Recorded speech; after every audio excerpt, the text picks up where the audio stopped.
All right, friends. Hello. Welcome back into my kitchen. Let me put my hair up just real fast. I like to prep and cook with my hair up. My family is in the food industry, and so anyways, that's just one of the things that I like to do. I always like to have my hair up out of my face, and normally I like to have all of my rings and stuff off.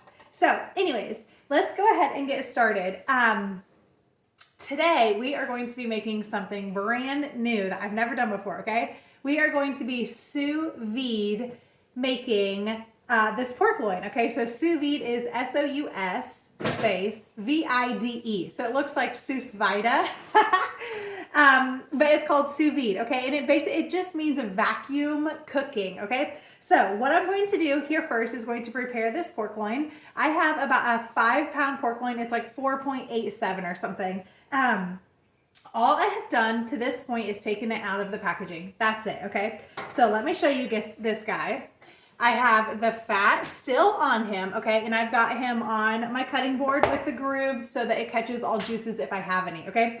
So what we are going to do is prepare the spice rub that we're going to put on him. So with this meal, I am actually going to also be making stuffed baked beans. And so I just want this to be a super simple flavor. So I am going to be using Pampered Chef's crushed peppercorn and garlic. I am going to use 1 tablespoon of that and putting them in our little silicone prep bowls. I'm also going to do 2 teaspoons of Pampered Chef's seasoning salt.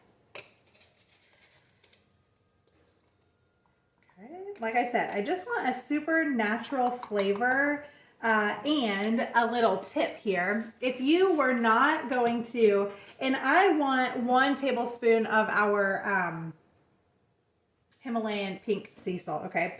So we're just gonna see if I can do this over this. Here we go. So anyways, one little tip for you here, if you are not going to be searing your meat, is to use is to use a seasoning that is like reddish in color. So you could use a paprika or a seasoning salt. Maybe you want to do a barbecue flavor. Oh my gosh, this is going to take me forever. Let me see. This is going to take us forever to get 1 tablespoon of this salt. We're just going to keep going. Okay, so anyways, so use a red tinted seasoning, okay? But I am going to be searing it. Actually, I'm going to do a pre-sear and then a post-sear to really lock in all of those flavors, okay? So if you've never seared a piece of meat, it is not cooking it, okay? Searing meat is where if it's a pre-sear, it's before you have cooked your meat, and it really gives it that really nice outer layer to collect all of the juices, okay? So when you sear it after it has been cooking, it's to really help it give that dark color. Okay, I got a ton of this on my countertop, so let me just scrape this in. Anyway, so when you post-sear, it's to lock in all of those flavors, all of those juices, and it makes it just amazing. Okay, so we might add a little bit more salt. We'll see. Now what you want to do is, if I can get my hands under here, is take your piece of meat and score it, okay? So I'm using just a really sharp paring knife, and you just want to kind of score. It's kind of like cutting a little crisscross, okay, in your meat. I'm trying not to touch the meat before I get the seasoning on it. All right, so you just want to do a light score. This really helps for the seasonings to get into the meat and not sit on top of that fat. And then as this cooks, oh yum. Can you guys see what I'm doing here? Just lightly scoring it. So then as it cooks, the flavors are just going to infuse into this fat The juices are going to run like crazy. Oh, it is going to be amazing. Now, I do this if I'm doing, if I'm using a smoker or if I'm using the grill. So this is not, scoring your fat is not just for when you want to sous vide something. Okay, yum. Let me show you guys what I've got going on here. Can you guys see that really pretty scoring? I got a little too deep of a cut right here, but that's okay. All right, so now what we're going to do is in this pan beside me, I'll show you guys what I've got going on here. In my pan beside me, I am going to start heating up my olive oil, okay? And you want about a tablespoon. Okay, of pure extra virgin olive oil. And now we are going to season this, okay? So I've got all of my spices in a bowl here. You just want to really, really stir it up. Get them well incorporated. All right. And then we are just going to coat all of our sides here. I might have to make a little bit more seasoning, we'll see.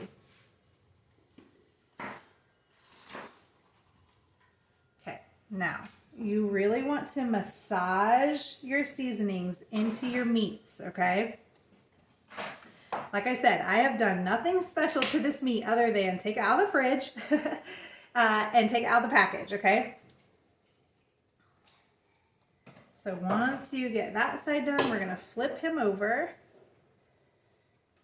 and do this side.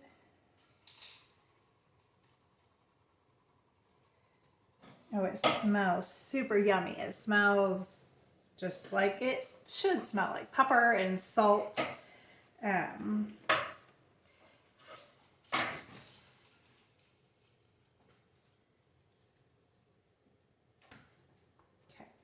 I might have to.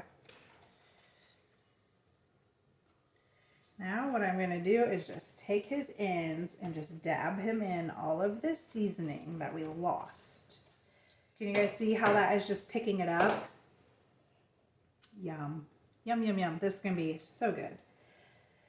Okay, so the thing about sous vide cooking, if you have never done it before, is it is slow. It is very, very slow. It is not pressure cooking, and it is not like a crock pot, okay?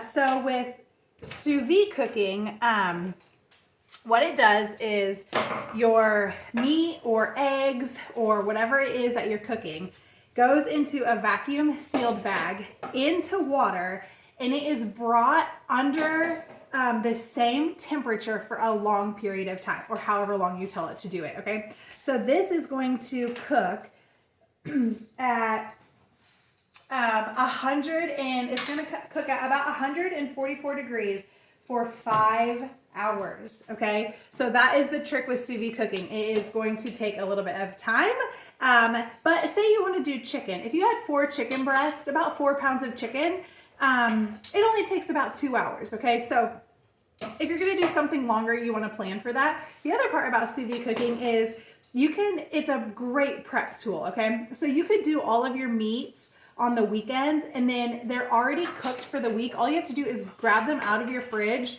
and sear them up. Just give them a little bit of heat to warm them up, and then they're ready to go. Okay, so that's what I love about sous vide cooking is it's a great prep tool so that you're not always eating just like bland food, you know? Okay, all right. Let me bring you guys down here. Whoa. Okay. Let me bring you guys over here. Okay, so that was my little prep area, and now we are just going to sear this chicken. Okay, I am going to be using my pasta tongs because I think that they will work the best. They get really good grips on things. Oh yeah, let's turn this up just a little bit. So this is a 4-pound pork loin. I put him in the large 12-inch stainless steel nonstick pan. It wasn't quite warm enough, so I just heated it back up just a little bit.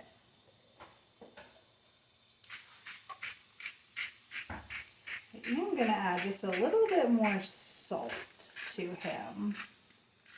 Now you don't want too much salt because you don't want all of the moisture to be drawn out of him.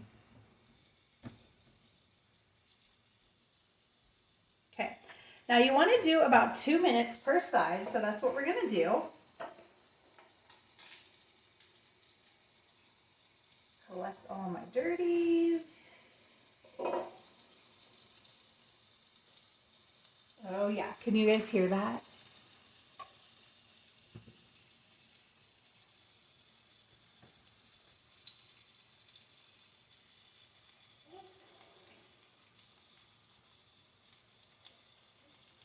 Okay, now the other part about searing is you do not want to cheat, okay? So, especially when you are searing chicken or even pork chops or a steak, or even if you're doing fish, the secret to searing is to let it be, okay? So you can check it, but you do not want to just keep flipping it, okay? You want it to get that really nice char over both, we're gonna do all 4 sides.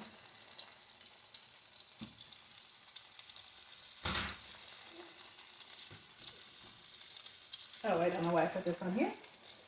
Because I am going to transfer him back on here to sit while I baggy him up.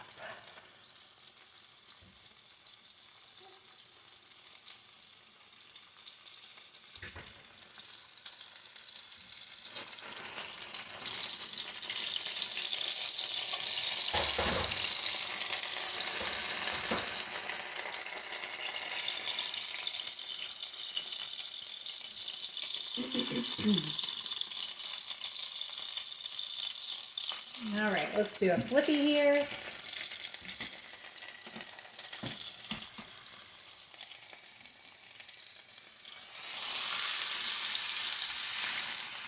Oh, yum.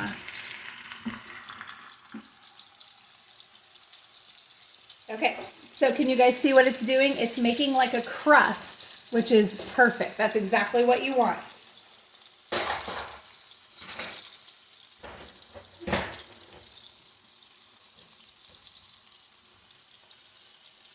I am not cooking it, okay? I'm just searing it up. That's all we're doing.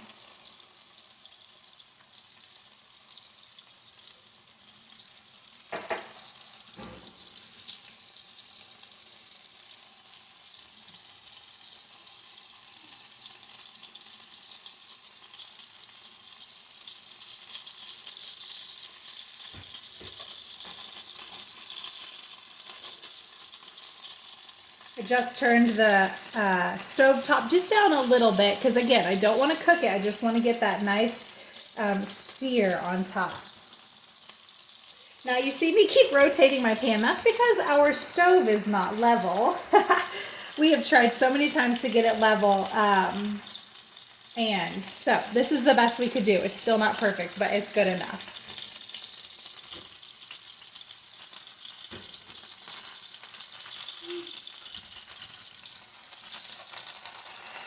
Oh, yes. Okay.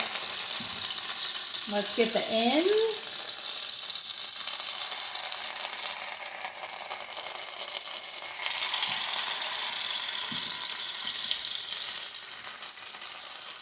I have to do it this way. Too hard the other way. Whoops, sorry, mister. Oh, come on, don't make me use my hands.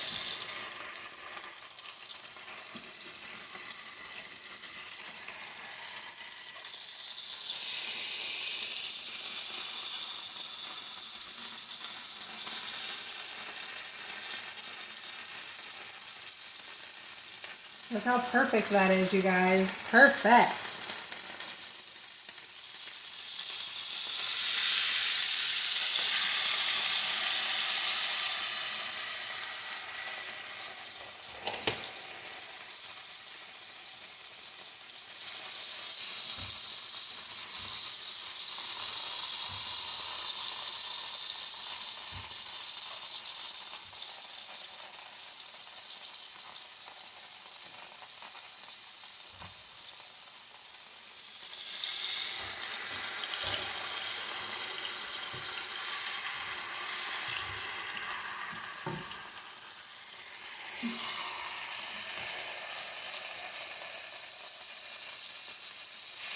Okay.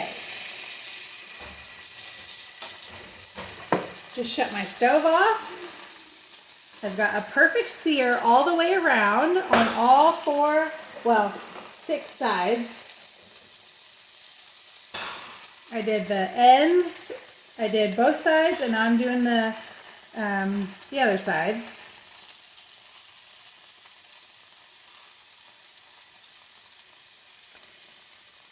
Okay, and now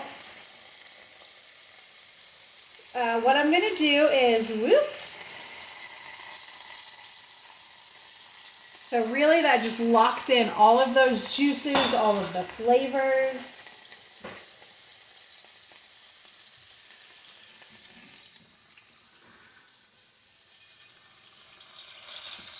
Okay. Set that sizzling hot pan aside. Come back over here with me. Hello, hello. Okay, so look at how beautiful that is, my friends. Yum, yum, yum. My kitchen smells so good, and it's like 10 o'clock in the morning. Okay, so what I'm going to do is go get a baggie. We're going to put this in the baggie, and then we are going to seal it up. Okay, friends, I'm back. It was a very messy job, and so I went ahead and put my piece of meat in a freezer Ziploc baggie. And like I said, that was a very messy experience. So what I did was I took my baggie and I folded it inside out like this, okay? And then I grabbed the piece of meat and then inverted this back over it, okay? That's what I found was the best way to do it. And I've got all the juices. Okay, now it looks really squished in here, but here's what we have to do, okay? I've got the inner pot to my multi-cooker here. I have it filled halfway with just lukewarm water.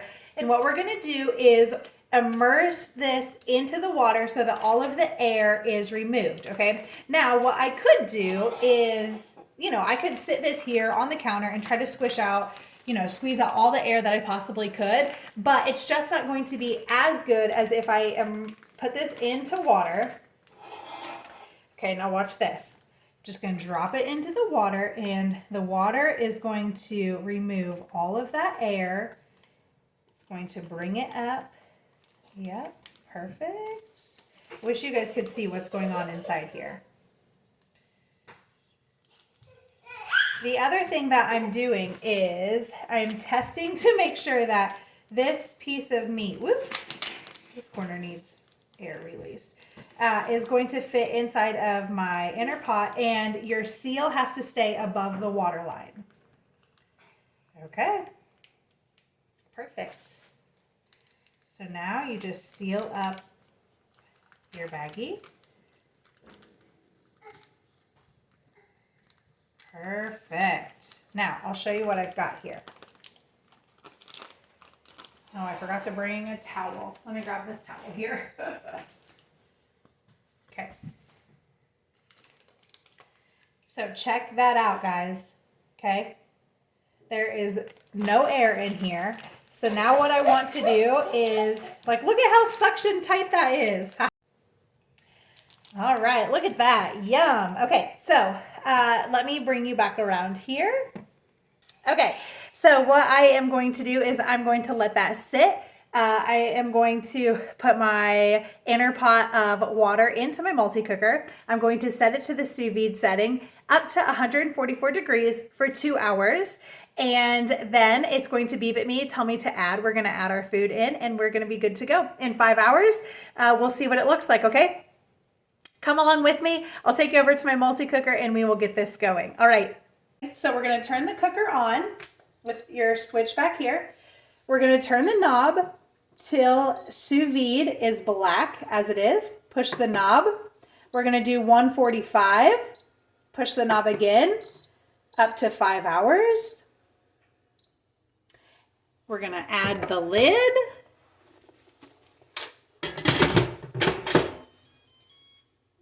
It sings to you. Cheers you on. And now we're going to push it down so that it starts. Okay. So what it's doing right now It obviously says run, and it is preheating, okay? So this indicator, this progress wheel, is going to tell me when we're almost ready, okay? It's going to beep at me every now and then to remind me that something is going on in here. When it beeps, 6 beeps for 3 seconds, it's going to say add. That is when we are going to put our meat inside of here, okay? So I'll see you back when this is ready for us to add the meat. All right, friends, we are back. It is beeping at me. It says add. So we are going to take that lid off. If you haven't seen yet, one of the reasons why I love, this new multi-cooker is because it's got a lid rest. Woo woo. Okay, so I had a bit of an episode. I tried to put this in the first time, and my bag split open. So I had to get a new bag, and I rearranged my pork loin in here so that it's more horizontal and not vertical. So that's why I've got a new bag here, because I had an episode, so I had to completely reheat the water. Anyways, this is Pampered, not perfect, right? So I've still got all the juices. Now, we're going to drop this baby in here very slowly. Okay, perfect. And make sure that the meat is completely submerged in your water. Okay. Yes, I know. Give me a second.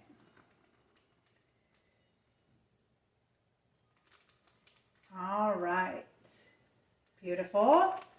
Make sure that your seal is above the water. Okay. We're going to put this lid on. Get my bag in there. Boom. All right, friends, it has been 5 hours. The multi-cooker reads end, which means it's done. So what we're going to do, I'm going to press the cancel button, which completely cancels it out, okay? We are going to take the top off, and this is going to be the test. Okay. Again, I love our new lid stands. Check that out. Okay, so I've got a towel here that we're going to pull this out. Let's see if it's not super hot. That is heavy. Look at all of those juices flowing. Okay. All right. Oh, it smells good. Okay, I'm going to shut it off, my cooker off. Now, I have my Easy Read instant food thermometer here. I'm going to pull the probe out, okay? So internally, it should read about 145, okay? Let's see how this does. Oh, it smells so good, you guys. Okay, I want to find one of that bag is a little bit hot. I want to find a thick, fatty part.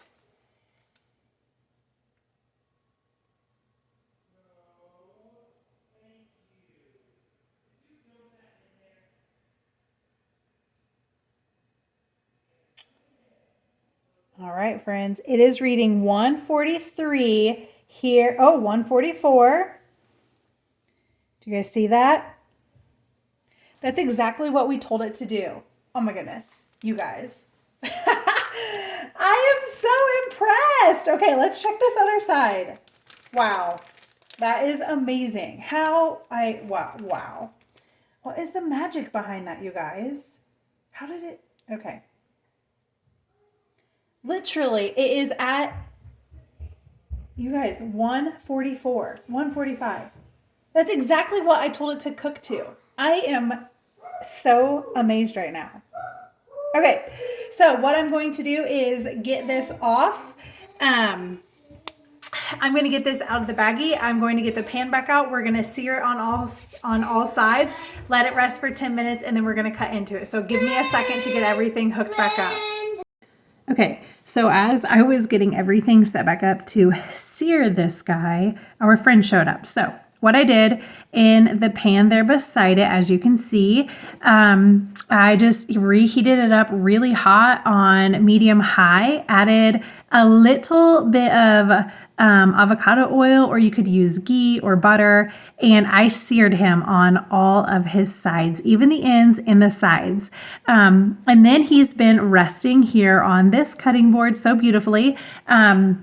I let him rest for anywhere for 10 to 15 minutes. Make sure you loosely cover him with foil so that he doesn't dry out and he doesn't get cold, but that all of those juices just really get into each other, and you know, it's just going to be super juicy when you cut into them. So this is what I did. Sorry you didn't get to see it doing live. It's basically the same thing that I did in the pre-sear, just added him back into that pan and seared all of his sides. Oh, and now look how beautiful he is. Okay, so you can see there on my cutting board, I've got the coated chef's knife and some of our quick shreds. I just used those and cut perfectly even slices. I used the tines there to just, you know, get the exact same slices. So that's what I love about our quick shreds, is the two different sizes allows you to use either this size of a cut or a little bit thinner one, which is about half of it. That's what I did for the kiddos. So the rest of this pork loin, I used this smaller forks and cut smaller sizes for the kids. But anyways, look how beautiful this was. It was delicious. So thank you guys for hanging out with me, watching this video. Hopefully it encourages you to try a sous vide. I love you, and I will see you again soon. Bye.